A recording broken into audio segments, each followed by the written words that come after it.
which is going to be our beautiful Benita herself. Her pathways is engaging humor, and the project researching and presenting.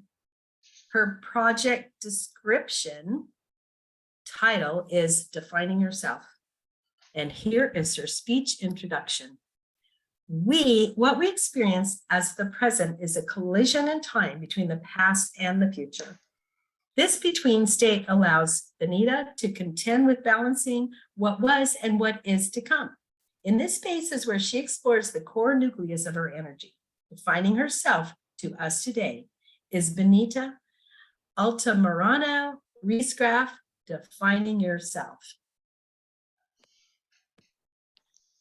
How do you define yourself? This has been no easy journey for me in life. I have gone through multitudes, volumes, words, literature, experiences, and every day it seems to come back to two things. I find myself between two worlds in almost anything I do. Let's take time. Time can be both abstract and concrete. Abstract in the sense that you don't see time, you kind of don't experience it, and it's really hard to understand time. Concrete means it's 12:10 and we are all here together at this moment in a meeting with purpose. My life is like the past, that's my reality, and my future, that's abstract. In between, I find myself. And the same goes for my experiences. I have very logical thoughts and I have very emotional outbursts. Between the two, my brain and heart, you find me. It's no wonder that when I went to go study in college, I got a Bachelor of Arts in physics, one of the most complicated sciences we have, and I have a Bachelor of Science in caring for others, in nursing. So what does this all mean for today? Today is a historical day for my people. It's referred to as Tisha B'Av, which is the 9th of Av. Today, multitude of calamities have occurred that have irrevocably changed the course of my people. Again, you find me stuck between two worlds. One is the Old Testament scriptures, which I refer to as Torah, my teaching. And the other place is the New Testament teaching. I literally keep these in separate books to remind myself that between them is me.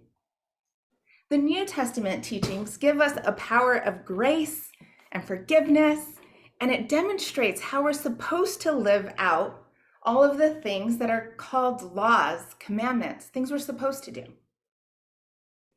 And I believe that God did send Messiah.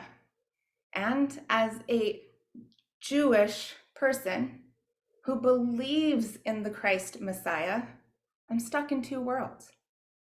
Today, the calamities that have happened in the past include punishment for not having faith and wandering in the desert, the destruction of the first temple, the destruction of the second temple, the expulsion of Jews from Spain, the expulsion of all Jews in the Warsaw Ghetto, and the final signature on the final solution, and Trinity.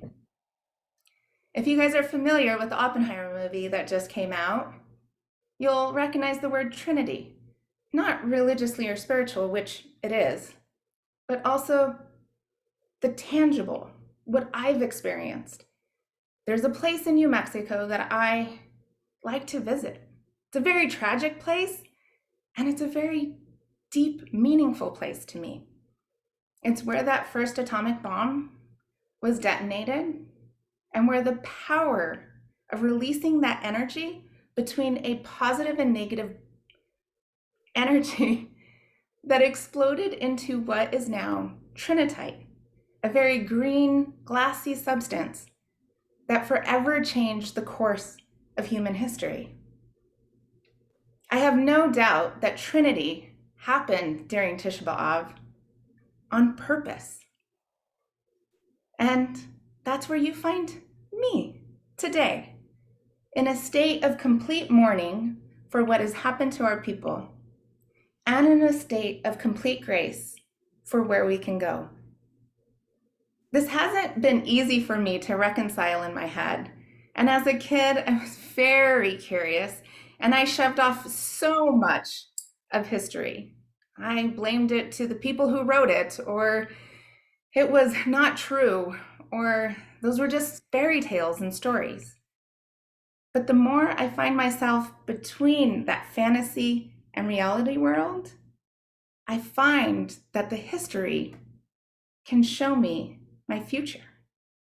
One of my favorite sayings is in a song that really reflects what I'm going through today. I long to be home. Home is going in two places. The reality of here on earth, which is Jerusalem, we call Sion. We want to go up the mountain to commune with God and to be in a place of peace. And the abstract, which means my spirit can be there, even when I'm not in the physical place on earth. That saying in the song of home is I'm running forward back in time. So as we reflect today, and as I shared with you where you find me in between two worlds, how do you define yourself? Do you find the good and the bad in yourself? Do you find the joyful and the mournful together? Ladies and gentlemen, as you go on your day today, think about the millions and millions of people who will all be reading from the same book today called Lamentations. It's a reminder to us that horrible things can happen. But in those horrible, horrible moments of tragedy, we can find beauty. And when we seek that, we seek an inner peace that allows us to get through the moment. I hope today you find yourself between the past and the future in the present.